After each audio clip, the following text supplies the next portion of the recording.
जय जगन्नाथ, जय माँ समलेई, जुहार। महाप्रभु श्री जगन्नाथ माँ समलेईंकर अपार करुणानु संबलपुर लोकसभा क्षेत्र सबु गुरुजन माँ बहन आउ दादा भाई मानकर श्रद्धा व आशीर्वाद नु मुई लोकसभा के निर्वाचित हेबार सौभाग्य पाइछे। फिर आपण माने जनप्रिय यशस्वी प्रधानमंत्री श्री नरेंद्र मोदी को 3 नंबर थर लगी भारतर प्रधानमंत्री बनाबा हेबार लगी आशीर्वाद देइछन। सेथिर लगी मुई आपण मानकर समस्त ने गभीर कृतज्ञता जनाउछे। संबलपुर हेउचे स्वाभिमान माएट। इच्छेन संबलपुर मान के बढ़ामा और विकसित करमा।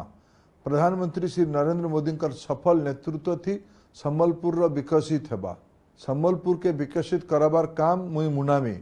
सेथिर लगी मुई आपण मानकर निरंतर सहयोग कामना करुछे। आसुन आमे समस्त मिलीमिशी करी प्रधानमंत्री श्री नरेंद्र मोदी नेतृत्व ने संबलपुर के विकसित कराबार सांगे ओडिशा और भारत के विकसित करामा। मुई आपण मानकर परिवार उन्नति लगी महाप्रभु जगन्नाथ माँ समलेईंकर ने मुनिया मारी प्रार्थना करुछे। जुहार।